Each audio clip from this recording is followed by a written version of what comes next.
This is Sai Satcharitra chapter 5. This chapter covers the following: Baba's return with Chand Patil's marriage party, how the Fakir got the name Sai, contact with other saints, his dress and daily routine, the story of the Padukas, his wrestling bout with Mohuddin Tamboli and a change in his way of life, turning water into oil, and the fake guru Jawhar Ali.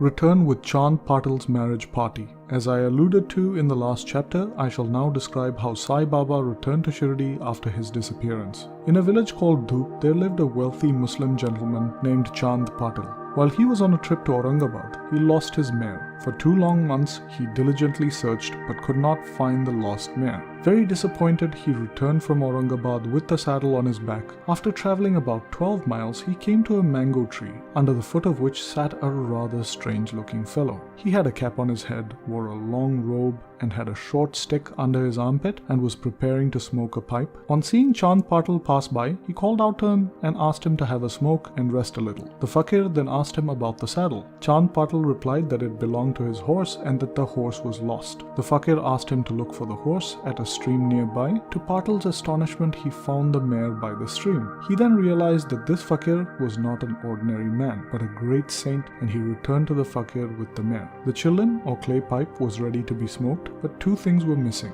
a fire to light the pipe and water to wet the piece of cloth through which smoke is drawn. The Fakir took his prong and thrust it forcibly into the ground, and out came a live burning coal, which he put on the pipe. Then he dashed a stick on the ground, and water began to ooze from that spot on the ground. The cloth was moistened with water, the water was squeezed out, and it was wrapped around the pipe. Once everything was complete, the Fakir smoked his pipe and then gave it to Chand Patil. On seeing all this, Chand Patil was wonderstruck. He requested the Fakir to come to his house and accept his hospitality. The next day, the Fakir went to Patil's house and stayed there for some time. Patil was a village officer in Dhup. His wife's brother's son was to be married, and the bride was from Shirdi, so Patil made preparations to leave for Shirdi to attend the wedding. The Fakir also accompanied the marriage party. The wedding went off without any hitch, and the party returned to Dhup. However, the Fakir stayed back in Shirdi and remained there forever. How the Fakir got the name Sai. When the marriage party came to Shirdi, it alighted at the foot of a banyan tree in Bhagat Mhalsapati's field, near Khandoba's temple. The carts were parked in the open courtyard of Khandoba's temple. The members of the party descended, and the Fakir also exited one of the carts. Bhagat Mhalsapati saw the young Fakir getting off a cart and said, "Yah Sai," or "Welcome Sai." Others also addressed him as Sai, and thenceforth he became known as Sai Baba. Baba's contact with other saints. In Shirdi, Sai Baba began to live in a deserted, dilapidated mosque. A saint named Devidas had been living in Shirdi for many years before Baba came there. Baba liked his company, and he lived with him in the Maruti temple, in the Chavadi, and sometimes alone. Then another saint named Jankidas arrived. Baba spent most of his time speaking with him, and Jankidas also visited Baba in the mosque. Another saint from Puntambe named Gangagir regularly visited Shirdi. When he first saw Sai Baba carrying pitchers of water to water the garden, he was amazed and said, "Blessed is Shirdi that it got this precious jewel. This man is carrying water today, but he is not an ordinary fellow. As Shirdi is lucky and meritorious, it has secured this jewel." A famous saint named Anantnath of Yawala Mat, a disciple of Akkalkot Maharaj, came to Shirdi with a few people. When he saw Sai Baba, he said, "This is a precious diamond in reality. Though he looks like an ordinary man, he is not an ordinary stone, but a diamond in disguise. You will realize this in the near future." Saying this, he returned to Yawala. All this happened while Baba was a youngster. Baba's dress and daily routine. In his youth, Sai Baba grew his hair on his head, never had his head shaved, and also dressed like an athlete. When he went to Rahata, 3 miles from Shirdi, he brought back with him small plants of marigold, jay and jui, and planted and watered them. A devotee named Vaman Tatya supplied him daily with 2 earthen pitchers. With these, Baba himself used to water the plants. He drew water from the well and carried the pitchers on his shoulders. In the evening, the pitchers were kept at the foot of the Neem tree. As soon as they were placed there, they cracked as they were not baked. The next day, Tatya again supplied 2 fresh raw clay pitchers. This course went on for 3 years, and with Sai Baba's effort, there grew a flower garden. On this site stands the big mansion, the Samadhi Mandir, which is now frequented and used by so many devotees. The story of the Padukas under the Neem tree. A devotee of Akkalkot Maharaj named Bhai Krishnaji Ali Bagkar worshipped the photo of Akkalkot Maharaj. He once thought of going to Akkalkot in the Sholapur district, receiving the darshana of the Padukas, embossed footprints of the Maharaj, and offering his sincere worship there. But before he could go there, he had a vision in his dreams. Akkalkot Maharaj appeared in the vision and said to him, "Now Shirdi is my resting place. Go there and offer your worship." So Bhai changed his plans and came to Shirdi, worshipped Baba, stayed there for 6 months and was happy. As a symbol of this vision, he prepared the Padukas and installed them on an auspicious day of Shravan, Shaka 1834 or 1912 AD. These Padukas were installed under the Neem tree with due ceremonies and formalities which were conducted by Dada Kelkar and Upasani Maharaj. Dikshit Brahman was appointed to perform the worship rituals, and the management was entrusted to a devotee named Sagun. The complete version of this story. Mr. B.V. Dio, retired Mamlatdar or village official of Thana and a great devotee of Sai Baba, made inquiries about this matter with Sagun Meru Nayak and Govind Kamlakar Dikshit, and has published a full version of the story of the Padukas in Sai Leela Volume 11. It reads as follows. In 1912, Dr. Ramarao Kothare of Bombay came to Shirdi to receive Baba's darshana. His assistant and his friend Bhai Krishnaji Ali Bagkar accompanied him. The assistant and Bhai became very close to Sagun Meru Nayak and G.K. Dikshit. While discussing things, they all agreed that there ought to be a memorial of Sai Baba's first coming to Shirdi and sitting under the holy Neem tree. They thought of installing Baba's Padukas there and were going to make them of some rough stone. Then the assistant suggested that if this matter was mentioned to his boss, Dr. Ramarao Kothare, he would prepare nicer Padukas for this purpose. Everyone liked the proposal and Dr. Kothare was informed of it. He came to Shirdi and drew a plan of the Padukas. He went to Upasani Maharaj and Khandoba's temple and showed him his plan. The latter made some improvements, drew lotuses, flowers, a conch, a disc, a man, and suggested that the following verse regarding the Neem tree's greatness and Baba's yogic powers be inscribed. The verse is as follows.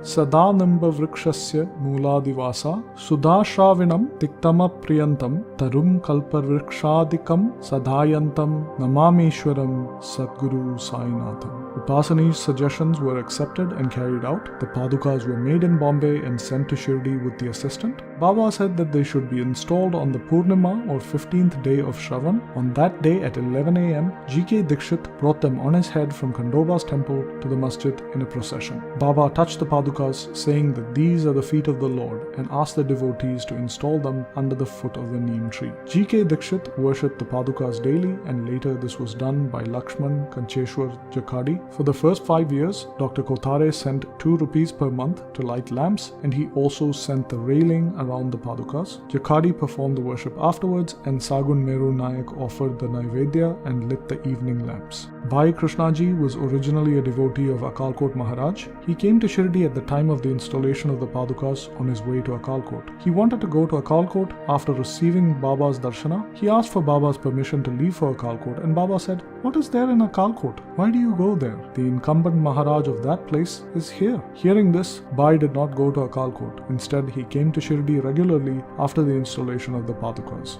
Mr. B.V. Dio concluded that Hemant Pant did not know of these details. Had he known them, he would not have omitted them from his Satcharitra. Wrestling bout with Mohuddin Tamboli and change in his way of life. There was a wrestler in Shirdi named Mohuddin Tamboli.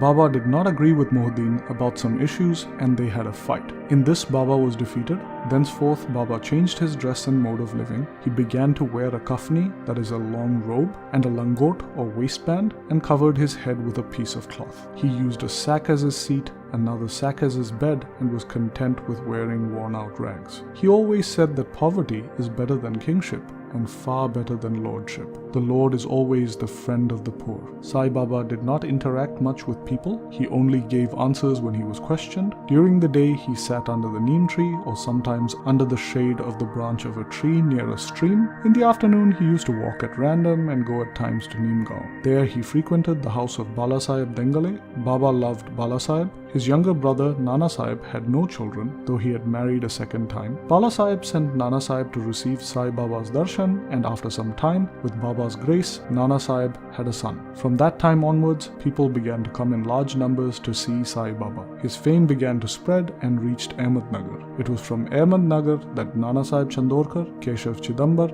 and many others began to come to Shirdi. Baba was surrounded by his devotees during the day and slept at night in an old and dilapidated mosque, the masjid. Baba's paraphernalia at this time consisted of a pipe, tobacco, a tin pot, a long flowing robe, a piece of cloth around his head, and a short stick which he always kept with him. The piece of white cloth on his head was twisted like matted hair and flowed down from his left ear onto his back. This was not washed for weeks. He did not wear any shoes or sandals. A sack was his seat for most of the day. He wore a cloth waistband, and to ward off the cold, he always sat in front of a duni or sacred fire, facing the south with his left hand resting on the wooden railing. In that duni, he offered as an oblation egoism, desires, and all his thoughts, and always said the words, Allah Malik. God is the sole master. The masjid in which he sat had 2 rooms. After 1912, there was a change. The old masjid was repaired and a pavement was constructed. Before Baba came to live in this masjid, he lived for a long time in a place called Takia, where with small bells tied to his legs, Baba danced beautifully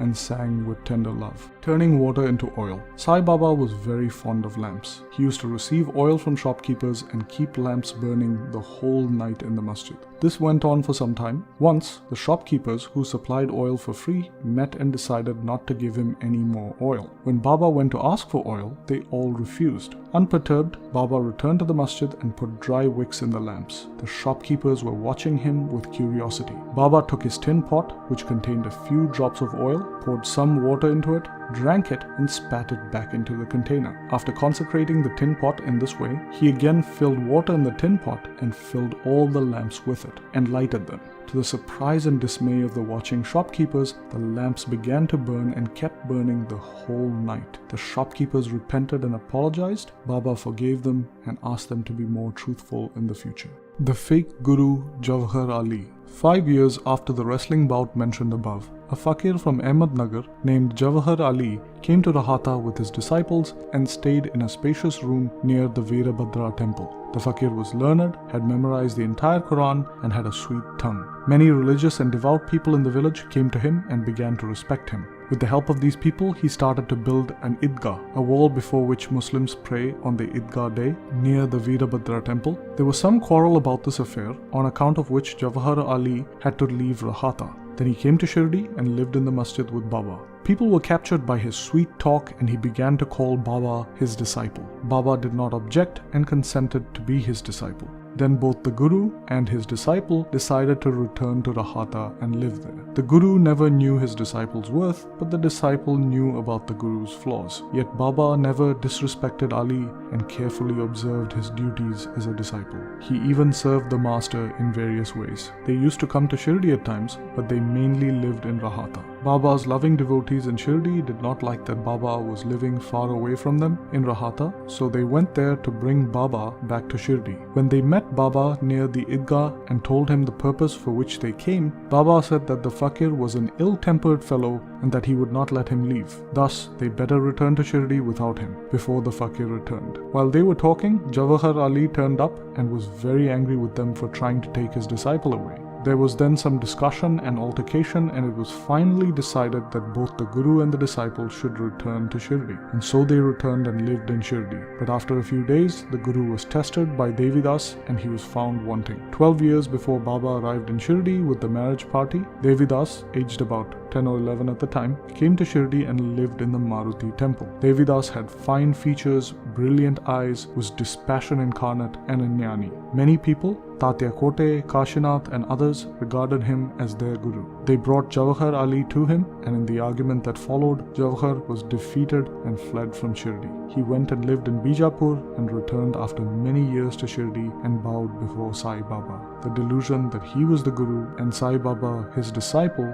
was cleared, and as he genuinely repented, Sai Baba treated him with respect. In this case, Sai Baba showed by actual conduct how one should get rid of egoism and perform the duties of a disciple to attain the highest end, self-realization. This story is told here according to Mhalsapati's version. Mhalsapati was a great devotee of Baba. Bow to Sri Sai, peace be to all. And this brings us to the end of Sai Satcharitra chapter 5.